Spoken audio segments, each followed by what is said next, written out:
Everybody ready? Okay. All right. It's Tuesday, June 7, 2022. I call this special meeting to order at 5:36. Clerk, roll call, please. Mayor Ding, Here. Vice Mayor Harrington, Here. Councilmember Menchaca, Here. Councilmember Rivera, Here. Councilmember Wu. Here. Okay. We will now have some announcement from our Chief City Clerk. Tonight's meeting is live streamed on Cable Channel 3 and our online platforms. If you wish to address the City Council, we request that you please complete a speaker's card and hand it to the clerk. If you wish to be added to the distribution list to receive City Council agendas, please email your request to cityclerk@sgch.org. First item, please. Study session, role of the City Council in an emergency and disaster operations. Fire Chief Wallace will give the presentation. Good evening, Mayor Ding, Vice Mayor Harrington, members of the San Gabriel City Council. Steve Wallace, Fire Chief for the City of San Gabriel, and I'll also have tonight with me our Area Disaster Management Coordinator, who I'll be introducing in just a moment. Tonight we're going to go through a beginning of a discussion about the role of the City Council in an emergency and disaster operations. And when we think of disasters, we mainly think of like something in California like an earthquake is what's really going to affect us. But there's a myriad of disasters that we are potentially going to have to mitigate in the city that's going to involve all of us. And some of those could include hazmat incidents. We have a major spur of the Union Pacific Railroad running subterranean through our city. We have I-10 freeway with both rail and lots of truck traffic. That has a potential for huge incidents. Unfortunately, in this day and age, we're dealing with active shooters. And as we experienced several years ago, we had a wind incident. So there's a whole lot of different disasters, so it's not just one thing we're looking at. We're preparing for many, many things. But through that, we're looking tonight at what the response of the council is and what the expectations from you, and any questions you have from us about what you can do for us. As the council is the very, very public-facing entity here, you'll be getting lots of questions from citizens. You'll want to come out. You'll want to be able to get information. And you have a handout, the blue banner on the top, that's a San Gabriel City Council Guide to Disaster and Emergency Operations. That, instead of me just going through it line by line tonight, that's a reference for you. It's something to get you thinking. It's something that you can formulate questions about and come back to me with. But I'm going to highlight a few things on here. As I've said, you're the very, very public-facing part of a disaster. And your actions during and following an incident really influence community members and set the tone for the response and mitigation to an incident. And sorry, we're getting a little ahead of it with the clicker. You guys will also often be the primary contact with citizens in the city. Also, you'll liaison with federal and other local officials. And we count on you for proclamations and declarations during this period. When a disaster strikes, you'll be notified by the city manager if we need council involvement. You'll also be notified of where to go and where to assemble in the event that a regular venue such as City Hall is untenable. And like anyone, you're going to be curious about what the disaster is and what's going to happen. We respectfully ask that in the initial stages of a disaster, you do not immediately respond to the disaster scene or to the site. We'd like to get in, we'd like to be able to assess what's going on, do whatever we can for rescue and scene stabilization before we start having other layers of folks that are very necessary to come in, but could slow us down in our initial operations. If you do choose to come in, because I'm not saying by any means that you're not allowed to come, but if you do choose to come in, we have a couple of guidelines that we'd like you to follow. The first one's going to bring your city ID. As you know, and we've talked about in the past, we're part of the Verdugo system. We have very, very robust automatic aid agreements with agencies all over the area. So you may find people operating at a site that you don't know and that don't know you. And if you just show up and say, here I am, they may question who you are, so you need to be able to identify yourself. We want to have you communicate with the city manager that you're going to come on scene and that you're going to the scene, and so we're prepared. And then probably the most important thing is to check in with the incident commander when you get there so we know that you're there, because now you'll become part of our accountability. Once you're on scene, we ask you to please watch for hazards because they are very dynamic, fluid situations, and watch your step and just have very, very good awareness of what's going on around you. Throughout the year, the fire department conducts training exercises that involve tabletop and real-time simulations of disasters and disaster response and strategy, and you're always invited to any of that. We will start publicizing that now that we're going to open up again to the public and make that available to you. And then there's also some basic training components required at the federal level as part of the National Incident Management System. FEMA courses called IS 100, IS 700, IS 200, and I believe IS 800 are required for elected officials. We will give you more information if you haven't done that, which you may have already done, about how to complete that training, and it's all done online. As you know, we have an Emergency Operations Center, or EOC, in the city. It had not had a lot of activations up until 2012 when we had the wind event, where it was activated for about 96 hours. After that, we've had additional activations, and actually several in the past couple of years during the pandemic and also during the unrest surrounding both the elections and the George Floyd murder. Our current capabilities in the EOC include multiple layers of high-speed internet for connectivity. We're completely independent of the power grid, and we have a generator where we're able to function for 72 hours initially without fuel. We have dispatch capabilities for both police and fire. We have co-located locations for all the city departments to collectively share information and situational awareness and intelligence so that we can deploy and divide resources as necessary throughout the city using all of our resources here. Lots of communication in there. We have county-wide radio nets. We have area-wide radio nets. And due to one of our CERT volunteers, we have a nice ham backup system that in the case that everything fails, we have a good old standard ham radio in there. We have lots of capabilities for monitoring what's going on. We have multiple cable feeds, fiber optic feeds, and lots of large displays that we're able to put information up and let everybody share what's going on in an incident. In fiscal year 22-23, we are going to do a lot of updates now that we have a great IT manager in place. He's coming in and looking at our existing technologies and coming up with a plan to what we can do to update what we already have and improve our capability for communication and connectivity. Working with the media, it's inevitable that as a elected official, the media is going to contact you. I think you're almost like a magnet, and even if they don't know who you are, they will find you and stick to you. We have a PIO in the city, a great PIO now, Clara, who is going to coordinate all the public information that goes in and out, and it's very, very important that, especially in the initial stages of an incident, that the information is very, very cohesive and accurate. These are very, very dynamic, as I said, with information changing by the minute. A lot of the time, the incident commanders and the personnel on scene are really grasping to get a good idea of what's going on and what we're going to do. So it's important that we put out a unified, accurate message. The PIL will work very, very closely with the media, but you do serve a very important role to help instill confidence in the city's response and operations as we respond and cover from a disaster. I know that's a very brief overview of everything in that document. Please, I'm happy to discuss this as we move further. There's time for questions a little later on. What I'd like to do right now, if I could, though, is introduce our Area C Disaster Management Area Coordinator, or DMAC. Soraya Sutherland is our DMAC right now. She has previously worked as the Emergency Manager for the City of Torrance, as a Disaster Manager for UCLA Healthcare, and runs the Alert South Bay public notification system. She's a subject matter expert, has extensive experience, works for our disaster management area, which is a joint powers authority of all the Area C cities. So she actually works for us. She advocates for us at the county level, works in the EOC. Just today is on duty with the Summit of the Americas and doing situational updates with that, and just a wealth of knowledge. So with that, if I could introduce Soraya. Thank you, Chief. Good afternoon. Thank you for having me. I'm going to go through kind of a very high level overview of kind of what your role is during a disaster, kind of how the system works. And if you have questions as we kind of go through this, please feel free to ask them.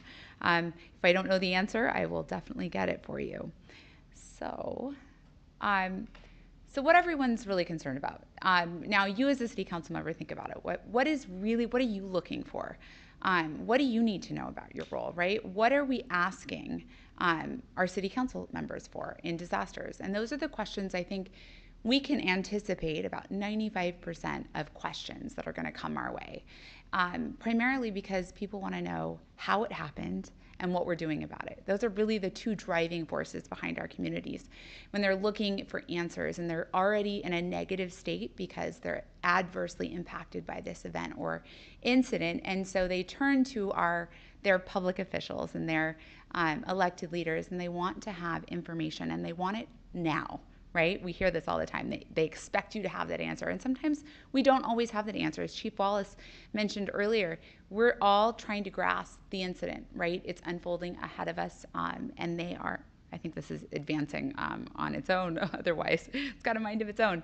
But they're asking a lot of questions we don't necessarily have all the answers to, and that's okay. But understanding that the incident's developing and it's very fluid and information will come as it becomes available. So with that being said, there's really three basic rules that I always kind of lead with when it comes to just general rules when you talk about how we respond in disasters. And the first one is trust your people based on their level of training and experience. That's really that first level. And so when it comes to your city staff, they are experts in what they do. And so really lean on them for their expertise specifically and to help give you guidance in terms of how to kind of navigate that situation. The second one is disasters fail at the policy level. And we've seen that actually, we're all experiencing that with COVID. And we're seeing how detrimental the lack of policy or outdated policy can really affect the response. And then the third is lacking clear direction. People make up their own. And so when we talk about how we communicate with our communities, it's really important that there's that partnership between the local city elected officials, which are this body, and our city government staff. So what are you supposed to do, right, when something happens? And I think it's really circumstantial, based on the incident. And I think that's something to kind of keep in mind as we talk about this. Not every incident is going to be catastrophic, right? There's going to be incidents and emergencies in your city that don't rise to that level of mayhem. Everything is going down the hole here. But there's going to be incidents where you are going to be required to be able to provide public statements because, as Chief Wallace was saying, the media naturally is going to congregate towards you. So understanding what tools you need in order to support your roles is also really important. So while we talk about what your role is, it's also really important it's a two-way street here, right? That communication is critical. What do you feel that you need to do your role effectively? And I think that's really important in this planning process, which is the before stage, to be able to voice that concern. Because I think the more resources and tools you have to do your job, the more effective and confident you're going to have when those situations occur. So emergency management is really defined when we look at the cycle in 4 phases. And we look at preparedness, which is the pre-side of it. How do we plan? The response, which is we show up and we deal with the incident. Recovery, which is ultimately, this is kind of a nomenclature across our field. We call recovery is the hidden killer of disasters. Because if we're not thinking about it very quickly into a response operation, it will be here before we know it and we aren't thinking about it. And then there's mitigation. And mitigation activities are things like establishing your hazard mitigation plan. How do we harden our infrastructure? If we're retrofitting buildings, that's all part of our mitigation efforts. The idea is we want to mitigate this stuff before it happens, right? We don't want to wait for it to happen and then on the back end deal with the consequences and calamities of that. So the 4 phases, and I'll go through them here in detail, but are preparedness, response, recovery, and mitigation. Okay, so preparedness, plans, training, exercises, public education, community outreach. This is all part of preparing. And when we talk about preparedness, we look at this concept called the whole community approach, because it's not just government, it's not just police and fire. Really, there's a sustainability element that's really on the onus of our local citizens, of our partners within the region, hospitals, healthcare, utility companies. But preparedness is a huge piece of that, and really looking at the whole inclusion of the community. Let's be partners in this, right? It's not just us telling you, hey, go get prepared, right? No, it's incumbent upon our community members to feel that this is an inclusive environment, that we're all partners in this, and that we all have a part to play in the preparedness. So plans, what types of plans go into preparedness? So you all have an emergency operations plan. This talks about what needs to be done. It discusses delegation of authority. It talks about when you need to activate your EOC.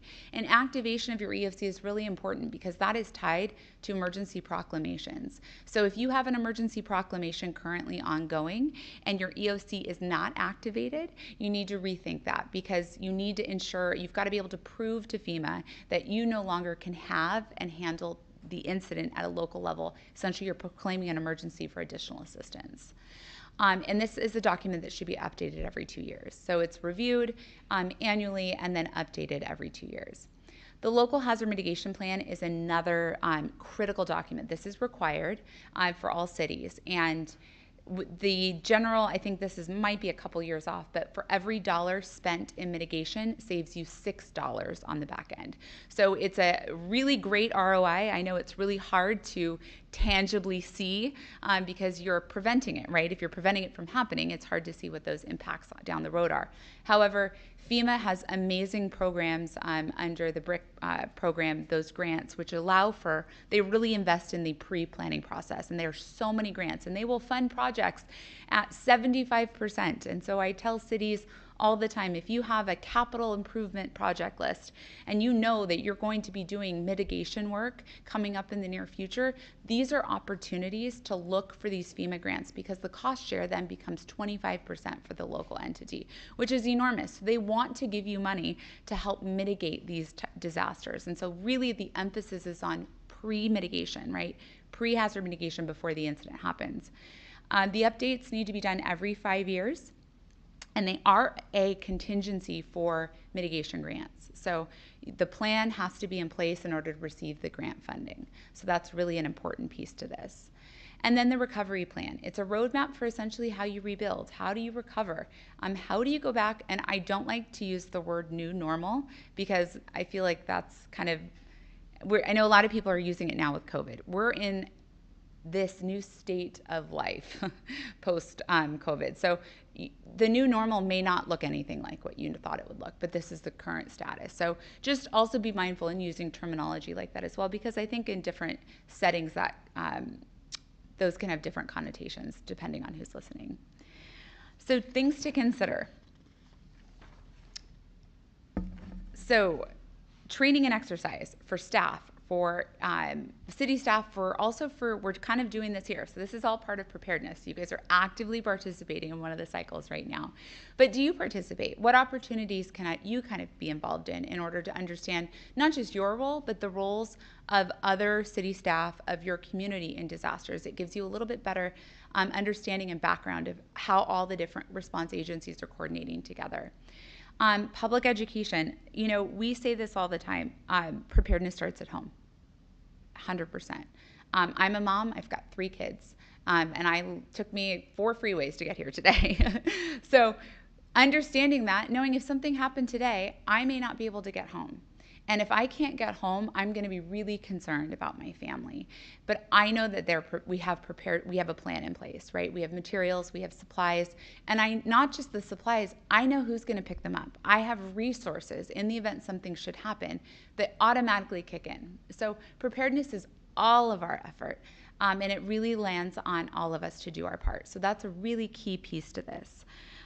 The other piece is collaboration. So building partnerships. We talk about this all the time. We see it actually a lot with all the PSPS shutdowns that are happening. It's like there's a timer on this thing. All the PSPS partnerships that are happening with SoCal Edison and preemptively turning power off so they don't start massive wildfires. Those partnerships and collaborations on the front end, those relationships are so important, because you don't want to be meeting the person that's in charge of a major utility company during your disaster, right? That's not the first time you want to meet them. You want to be able to say, hey, listen, I can actually call them on their cell phone. I know them well. Those are the relationships that we're talking about, that we're fostering, because you want to be able to lean on those, especially when disasters do happen. We talked about preparedness, now response. So this is really we go in, we figure out what's going on, and we're trying to figure out how to restore operations back to their ready state, right? So we're doing that initial damage estimate, and I'm going to talk about that here in a minute, because that's important for you all when FEMA comes to town. And then emergency public information. Again, this is all part of the response. They show up, they try and deal and manage the situation, and that's part of that emergency piece. Emergency proclamations are also part of this response. So normally from the start of the event, you have 10 days to declare. So if you aren't meeting and you don't have a session coming up or a meeting coming up, you may be asked for an emergency meeting, and that's something to just be mindful of. Emergency proclamations have to be made by ratified by City Council within 10 days. So that's really kind of an important timeline to remember. So in disasters, I mentioned this, preparedness is all of our jobs. Your families, make sure you're okay. If you're not okay, you're not going to be helpful to anyone. And knowing that your family's not okay or what's happening at home. So preparedness first. Make sure you're okay before you respond in. Understanding where you should go. I was telling the chief this story. I was in Torrance. We had a city council member respond to a house fire. And tried to actually put the fire out with he was first on scene and felt that he needed to do something and put the fire out with a garden hose, and really ended up getting hurt. And so I think, understanding where you're supposed to go and how you can be most helpful for those situations. So knowing, if you don't know that, I think that's clearly a discussion maybe to have with your city officials in terms of how you get that information, because it may not be the same place every time. Things you need to know. Get briefed. What happened? It's very difficult to really grasp that whole picture. We're seeing this now, especially with what happened in Texas. We don't know truly what happened, and it all starts to come out. So as much as we do know, we can tell you what happened. What kind of help do you need? These are questions you can prompt as well, right, for you to ask if they don't come to you right away. What are the priorities? These are all really good things to know, because when the media comes to you, they're going to be asking very similar questions. And if you have answers to these, you're going to be you'll be much more prepared to be able to answer them. What is needed from City Council? That's a great question. One thing I ask all my cities all the time is, how can I help? What do you need? What do you specifically need? So that's a really good question, sometimes just to ask, because sometimes it's not always prompted. And then emergency ordinances. So what is needed? We talk about local proclamations, emergency ordinances. Something that's really important, we saw during the massive wildfires that burned through these communities, is they had city ordinances and codes related to they couldn't set up temporary housing and trailers in certain neighborhoods because it was against zoning permits. And so what they had to do was City Council had to come back and essentially lift that ordinance and allow for that, because that's all people could live in, were these temporary trailers in these communities. Now, no city wants their whole city to turn into a gigantic trailer park, however, but understanding that those are certain ordinances that can be put in place, lifting of permits and zoning requirements specifically for temporary periods of time. During the 2017 wildfire, they were writing this stuff on napkins. They were writing ordinances on napkins during the actual emergency. So again, it's not always in a perfect setting where we're all sitting in a room. It doesn't have to be that way. You have to do what you have to get done for your emergency and for your city. So on what's happening, how are the priorities set? They're set by the Emergency Operations Center. So we've talked about the EOC. The EOC is that 30,000 foot level. They're looking at everything. And their job is to ensure everybody, all the boots on the ground, have the resources they need to do their jobs. Logistics, food, anything specific to city communities, anything that needs to come in through the EOC to support you. Also, all resource requests are coming in. It's important to know that, because I know, a great example is, and it's probably the most profound, is Mayor Nagin during Hurricane Katrina getting on TV and saying, "We need help, send help." Well, That's not quite how it works. Yes, it was compelling, it was heart-wrenching to see what was going on, but there's a process that has to take place. And that falls under SEMS, which is the Standard Emergency Management System here in California, and also under the National Incident Management System, which is the framework for how the federal level, state and local levels respond to disasters. So it's really important to understand that needing help and resource requests have to follow a specific resource requesting process that runs through your Emergency Operations Center. They're also responsible for stabilizing incidents, restoring essential services. The other thing that we heard from the Caldor fire just recently up north, gas, right? We don't think about our local gas stations often, but you've got to have, if a fire comes through your community, knowing people can get gas in their vehicles, something so simple, mail. And how many of us have already pre-established relationships with our local post office? Mail is one of those things in a disaster that provides so much comfort, being able to receive your mail. And it's kind of helping to reestablish whatever that normal looks like, right? That new living that we live in. Assessing the damage. The EOC is looking at everything from the fields coming into one central coordination point where they're seeing everything, right? PD's doing one thing, fire's doing one thing, Public Works is doing something else. Everyone is operating in their own specific lanes, right? The EOC is looking at it all. They're looking at that big picture and they're going to say, hey, listen, you're evacuating this neighborhood to a specific area, but that's where we have a command post set up. So being able to bridge that gap. Initial damage estimates. This is also really important. So what will happen after a disaster is Cal OES will reach out and say, what's your IDE, right? What do you estimate your damages? And so our boots on the ground, our operations folks are in their field and they're doing general estimates. It's not a perfect science. They're going to go out there and say, okay, we've got X, Y, or Z, and your engineers are going to be part of that process. You are not married to that number. So if you say, we think there's $10 million worth of damage, you submit the IDE. And why this is important is because California's threshold to declare a disaster for federal assistance is 46 million. I think they just came down to it. 65 million. LA County is 46 million of that. So we carry this.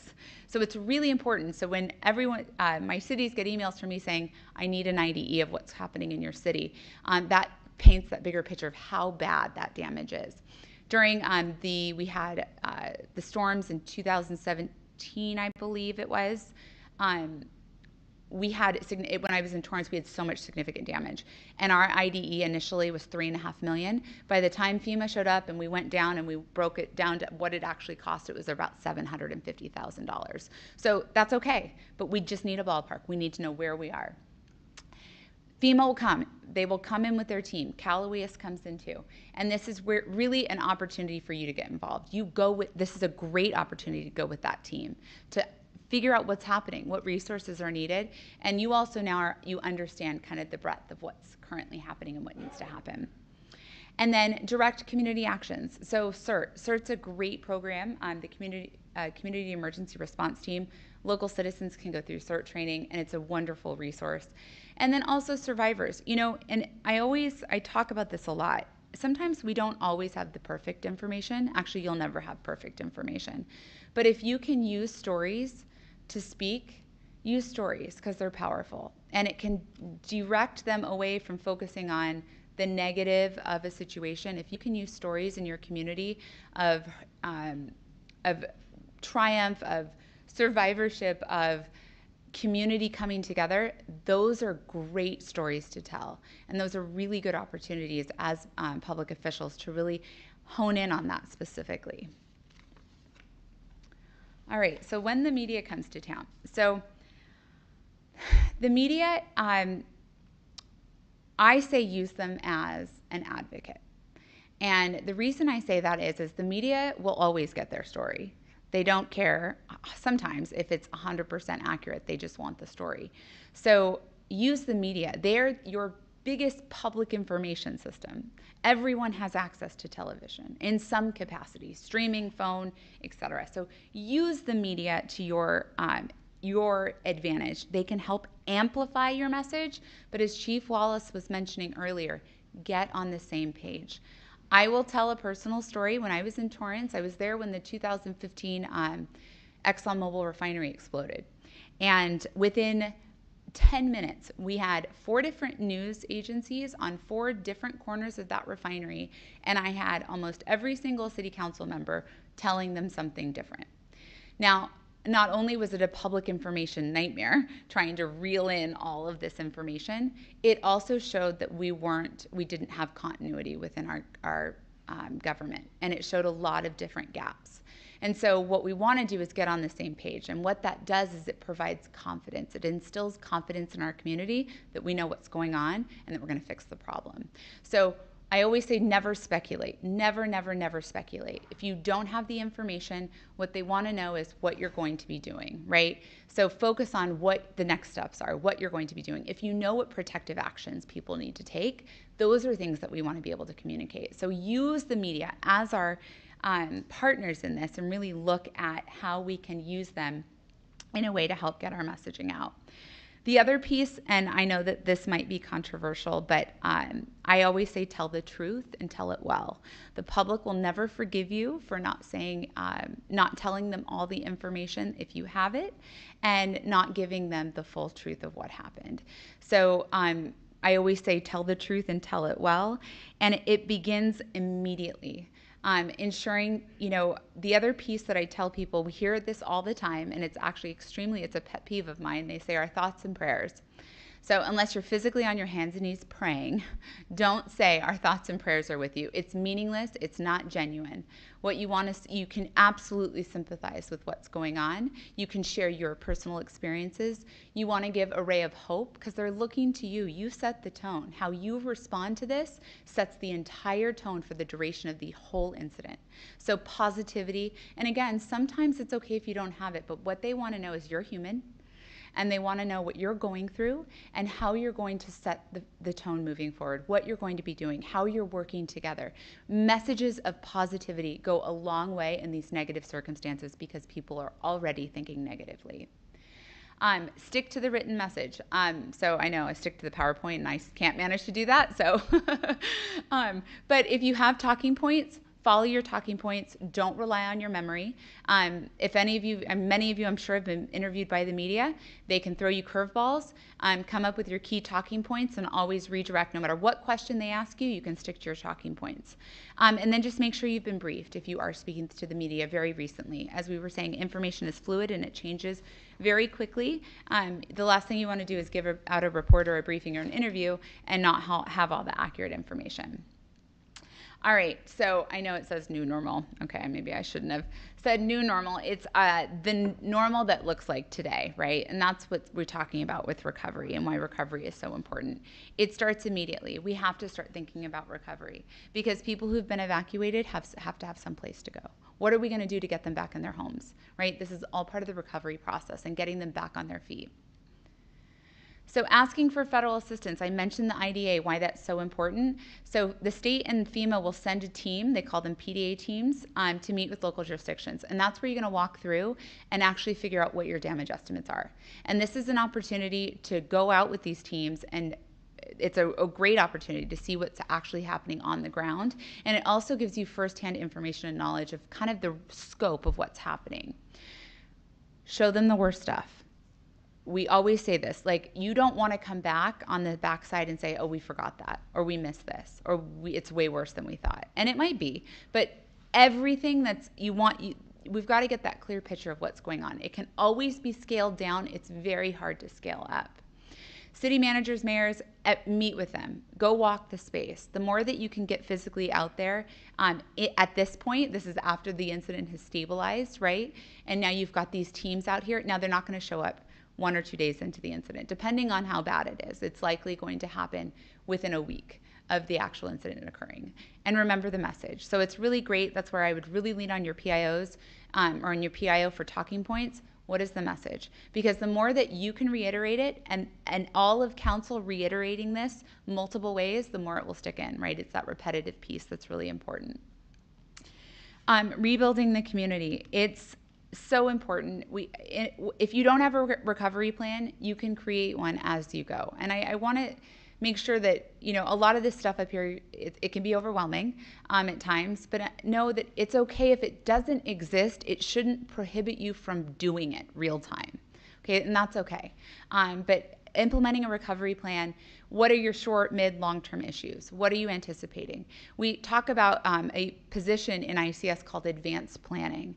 And advanced planning, I feel, is probably one of the most critical people in any command post or an EOC. And the reason I talk about that is because they are projecting. They're looking not just right now. They're looking at 12, 24, 48, 2 weeks down the road, and they're trying to help create that big picture and look at what's coming on the horizon. And it's so important. What are your short, mid-term, long-term issues? Housing. It's always going to be an issue after an earthquake, a fire, even evacuation. Where do you put these people? If there's an evacuation due to hazmat, right? Rezoning, rebuilding. I mentioned that story to you earlier. So you may be asked to modify certain things. Know that if you have to modify them for and under an emergency proclamation, it's not forever. Okay, so there's always that piece of it. Just because you're changing things in disasters doesn't mean it's forever.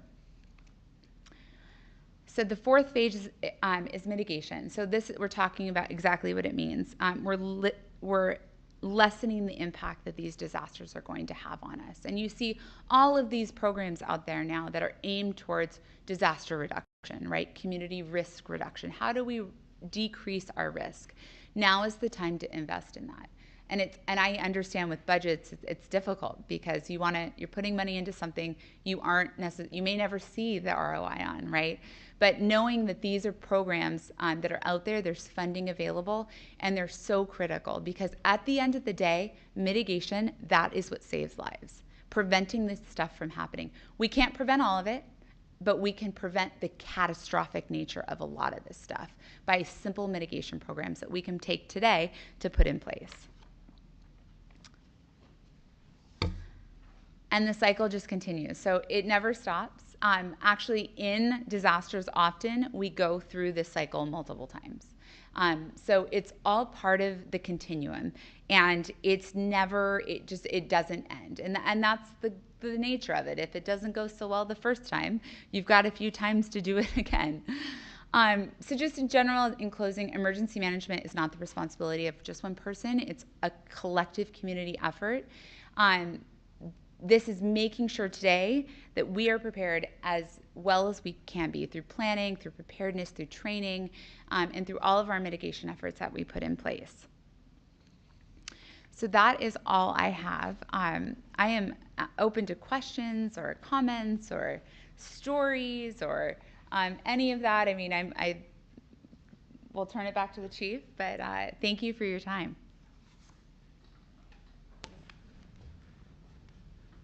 Thank you, Sarah, for that in-depth presentation. A lot of material to cover in a short amount of time.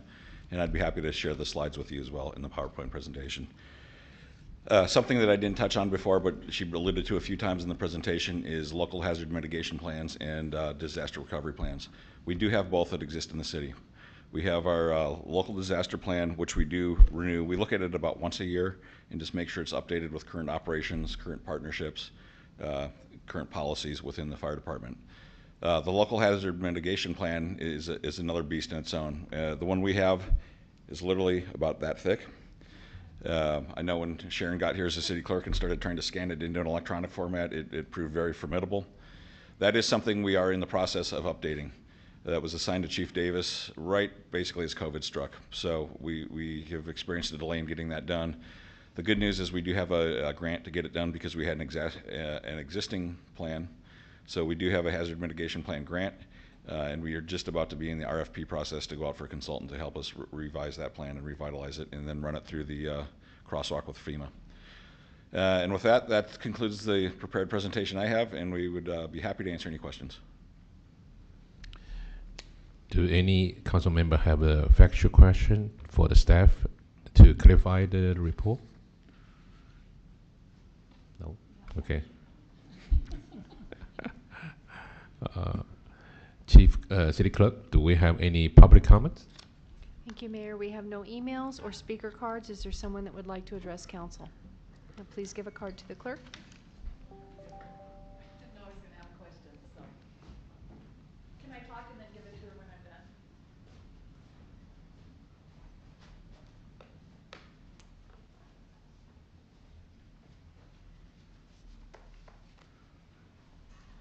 Hi, I'm Debbie Kilgore. Hello, everybody.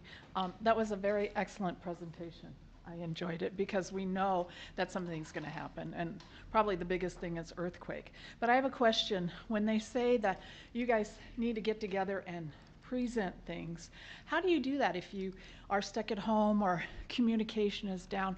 How are you going to do that in a timely manner is one question. And what do you have at home for communication that's special? You know, because telephones go out, that's a big thing. Your cell phones won't be able to work probably because so many people will be using the cell phones that you won't have it, or phone lines have gone down. And also, if I'm sort of looking at, we will have emergency situations, and with all the new buildings that are coming, like condominiums and things, they really should build a special unit outside, not in the building, where you can store emergency stuff. Because with the CERT classes and the community classes that the police department did, they talked about, you know, keep something outside that's not in your house. If your house collapses or something happens and you don't have access to get into a kitchen cabinet or get in, but a place where they build so they can have something to store water or something, and that could be part of the HOA, that it's routinely done and it could be put into their budget or something like that.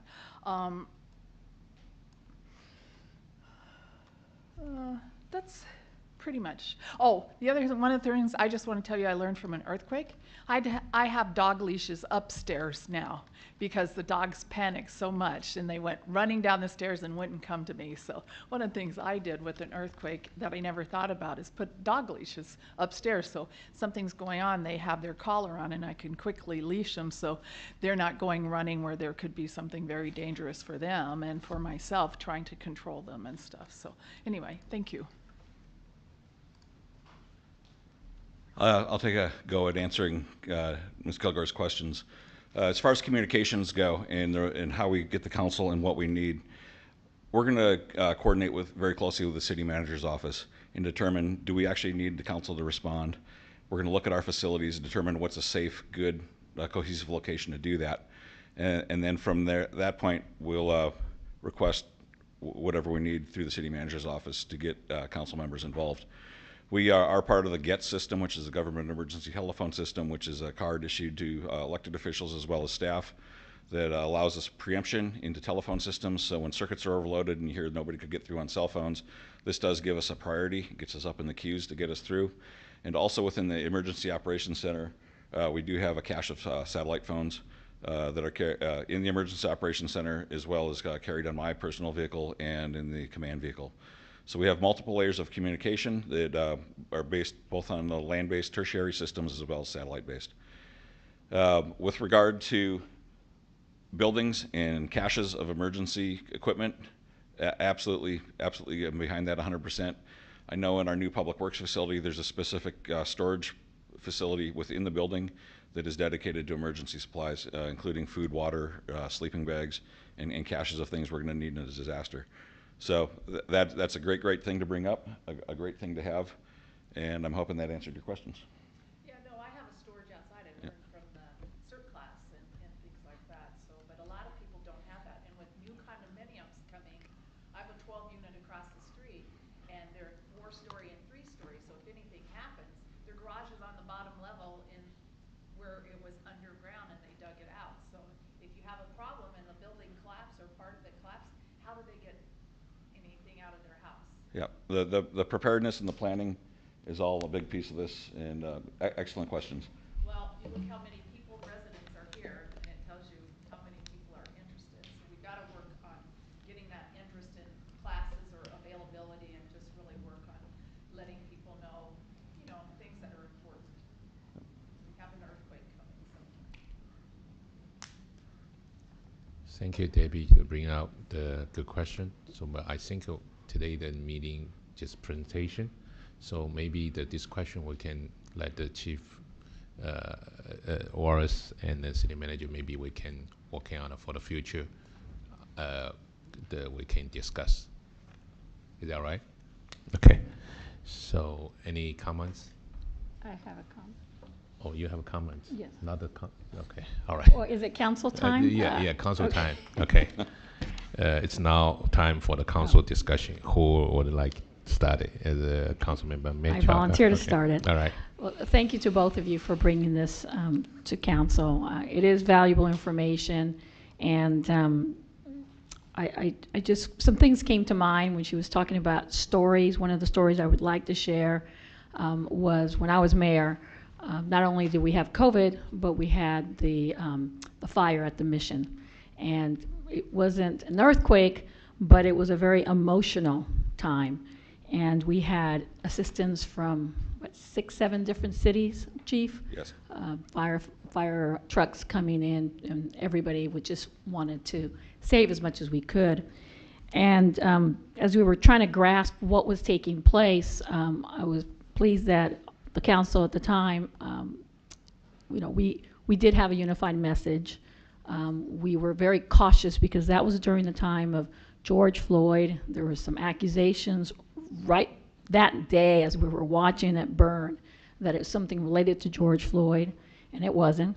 And then we were also being told, oh, it's probably related to Junipero Serra because there was also an incident at the San Fernando mission where there was some damage done to the statue. So there was a lot of conflicting, a lot of outside kind of situations taking place. But fortunately, we handled it well, I thought, and we try to manage it because, again, it was just such an emotional moment. I mean, for everyone. I know you and I, Chief, talked about that. It was very personal. But anyway, I wanted to talk about the first thing is about maybe getting some of our commissioners involved. I know you're going to have programs, a CERT program, but I was thinking if we can maybe invite our commissioners to see if they can also be our advocates, soldiers, whatever you want to call it, out in the community. Because I know we haven't done CERT for a long time, but I think they would appreciate it. As council, obviously, it was shared some of our duties during that time, but we have really capable commissioners, and I think they would just be a great asset. But I think having that invitation, maybe they'll hear it, they'll see it through social media, but having that invitation, because I think we're very fortunate. We just have a very talented pool of commissioners who are residents, and I think a simple invitation might help in getting more people out there who are trained. So that was one suggestion. The second was in our city, there's multiple languages, and during an emergency, I mean, you need to communicate. And so I'm not sure, I don't know the demographics for Torrance, but how do we, or what do we do to have that addressed? Because how can we, deliver messages if we don't speak the language? And so we're very fortunate that here at the dais, we actually have multiple languages now. That was not always the case. But let's just say my colleague here who speaks like 3 languages, what happens if he's not available? Who's going to fill in all the languages he knows? So I'm just trying to see, Chief, maybe you can share, how does that address during an emergency? That's largely going to be a function of the PIO office. I mean, you bring up some very, very valid, great points with that. Is that if we get back to how the council is so important in the public-facing part of this and the messaging. But if someone's not there, if someone's tied up doing something else, we may lose part of that resource. So that's something we'll work very closely with the PIO's office to make sure we can cover the major languages in our city. I think it would, I wouldn't say that we'll hit every language that there is and everyone that something is going to speak and understand. But I think if we get the majority of the information out there in multiple languages, then we're sitting in a pretty good place. Okay, because I know we just lost a very... We did. Yeah, Yeah. firefighter Negrete just left us, and I know he was used not only for our city, but he was being asked to go up north all the time and be the face up there in multiple languages. So it's a big loss, but I'm sure you'll find ways to replace him in some way. We do. But languages, I think, especially in this city, always concern me because it's pretty diverse. I mean, you have the top 3, but even within that top 3, you have subgroups there that it's the Cantonese, Mandarin, Vietnamese. I mean, it's, and then depending on what area they are from China, it could be slightly different, and it goes on and on. So hopefully it's in our plan somehow. I mean, you just rely on Clara, who speaks multiple languages anyway, but I mean, Correct. We what rely else? on that, but it is planned out to specifically address language issues and have people available that can cover languages for us. So do you actually identify people in the city who speak different languages, so they get designated during this preparedness? If something happens, this is your duty to share that information, or how does that work? We do have languages identified on the staff rosters. It used to actually be on the last generation of phone list that came out, and it had people color-coded by languages they could speak. So we could reach out to anybody. You're looking for Spanish, well, that's going to be blue. You're looking for Cantonese, that's going to be pink. And we would reach out to any of those and be able to bring them in as a resource. So that has been identified with the city employees. As you can imagine, with the turnover and the number of new folks coming in, it's an effort to keep it up to date, but it is something that's part of our disaster planning. Okay. And then during this disaster planning, obviously this is very San Gabriel focused, but is there something that's maybe a little bit more expansive? For example, all of us seem to live at the border of some sort. So I'm right there on the border of San Marino and Alhambra. So do we have any type of mutual aid there? I mean, I know for fires we do, and even for law enforcement, but do we have that type of mutual aid for just adjacent cities versus just Verdugo? Because Verdugo's a much bigger radius than just neighboring cities. It is. What'll happen, and to your point of we're going to kind of be on our own when that happens, when the big one happens. Okay, we are on our own. We are going to be on our own. The unified response provisions in the Verdugo get suspended, but very quickly the area is going to be assessed. When an incident happens, especially an earthquake, every resource in the Verdugo system is out doing a survey of their initial coverage area. So we're getting real-time information back very, very quickly as to what needs are. That does go back to Verdugo, and this is where our DMAC comes into play. Well, she starts collecting information from cities and go back to the county, because now if it's a big issue, it's going to cover a big part of the region. Now we're going to start leaning on big resources from the county and the bigger agencies that we don't have here. We know in the big fires and the big incidents that happen through the state, we start drawing resources down from other parts of the state or even out of state. Verdugo just sent a strike team to New Mexico to work on the CAF fire for the last couple of weeks. So that's how big it's getting. And so there's the resources will come from a wide area, but what will happen at first is we'll be in assessing what we actually need, asking for the help, like she said in the presentation. It goes to the appropriate levels, and then that stuff does come in. Initially, as we teach in CERT, we figure we're going to be on our own for about the first 72 hours. We probably will be fairly overwhelmed. I mean, I can think back to the wind incident in 2012 as a captain on an engine. In just under 36 hours, we ran over 300 calls with 3 engines. So that's the kind of what we'd be facing. And that was a wind incident, which that looks very much on that bottom picture like there, what we saw in the north part of our city and in Temple City. I remember. So yes, we are initially on our own, but as we're on our own, as in the scope of the disaster becomes apparent, and the resource needs to become apparent, then help starts coming. Great. And then one last story, because it just happened yesterday. I happened to be home, and I got a knock on the door, and it was the Edison Company, and they were going all over our city, identifying who's got the transformers on their lot. I happened to be one of them. And they were able to see that the leaves and the branches were very close to the transformer. And so, of course, they were concerned, and they wanted to, trim just to avoid any possibilities of, what do you call those, sparks, and because there has been some wind. And so it was just happened to be the right time, and I think they scared me enough. I said, let me just change my schedule real quick so I can allow you to do that.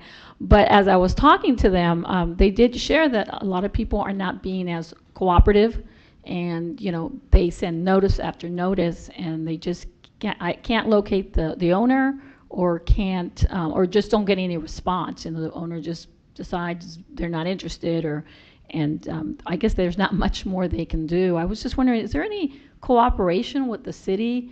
Because the service is free. I mean, they cut my branches and my leaves at no cost to me, and it saves the whole neighborhood. We actually had an incident about 5 or 6 houses down that the transformer did have the sparks. It did cause a fire, but it was it was contained really quickly, thank goodness.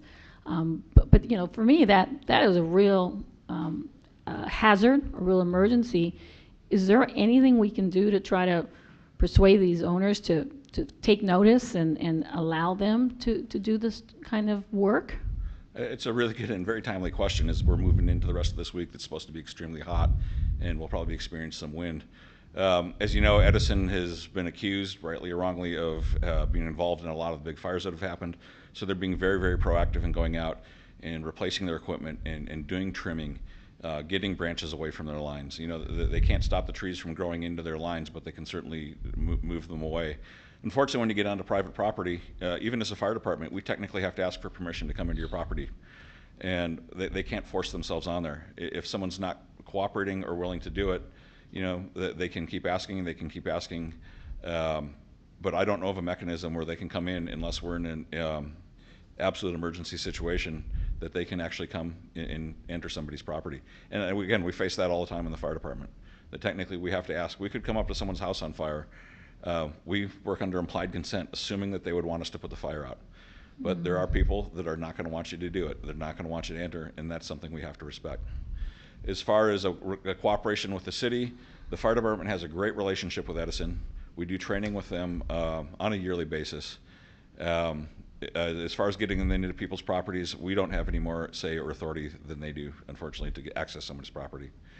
If we see something while we're on an incident, and we already are on someone's property, we a lot of the times will request Edison to come out and assess it. And at that time, you know, homeowners are generally a little more cooperative. In your case, as you saw the transformer sparking and it did cause a fire, we get called out a fair amount for that. And we will request Edison to come out, and their troubleshooters come out very quickly. And generally at that point, residents and property owners are very receptive to having that taken care of. Well, yeah, after that. Yeah, once it gets to that point. Unfortunately, it takes to get to that point quite a bit before something happens. Okay, thank you so much. Any other council member? Okay. Yeah, it's actually, I feel that this is a good education, okay, for us, especially for myself too. Even like I'm getting on board like more than 2 years, but this one should be like say update every 2 years, right? Thanks to the chief to bring this study session to help me help. I think it's help the rest of the council member to understand it. But I also appreciate like property comments, a lot of concern, okay, a lot of question. So I think that because time is too short today, and maybe I suggest maybe for the chief and the Mark to set up the future study section to, especially if we bring all the questions, also all the council member maybe have more questions regarding that, even myself too. So, but because today's time is so short, sorry. So it's really appreciate that this presentation, and we really needed to like well prepare like this presentation, the four factor. It's right. Okay, so we have prepare and what is I like this one: preparedness, response, recover, and mitigation. Right. So yeah. Okay. So if you know, okay, have the Vice Mayor Harrington. Thank you, Mayor. Chief, I know in the past we've actually done mock preparedness in the EOC. Do you have any plans to do that in the future or not? Yes, I was actually just going to bring that up and put an invitation out that my suggestion would be the next, we hold another study session and actually do come up with a mock incident, okay, and come in with the initial reports of damage and give this to you guys, and we can run through what we would have to do. Say we have a serious hazmat incident in the city with the UP trench, or you know, we get something like a wind event, or you know, one that scares me is a fire up along the washes behind bridge. Mm-hmm. We get into something like that, and not just think of only earthquake, but think of some of these other things that are going on, and try to run this thing out in real time and see where we go with it. Yeah, because I think we did that last time. It was very helpful because even you know where to sit, what your role is, and then when you should talk and when you shouldn't talk. Yeah. I mean, we mocked the whole thing, so it was really nice. I would love to do that, and suggest that we book another study session and actually bring it into the EOC to do that. Perfect. Thank you. Yeah. Thank you. All right. So for this special meeting the special meeting is adjourned at 6:35 p.m. or just 1 hour. The regular meeting will be beginning. I think I'll give to everybody 10 minutes of health break. Okay, it's 6:45. Thank you.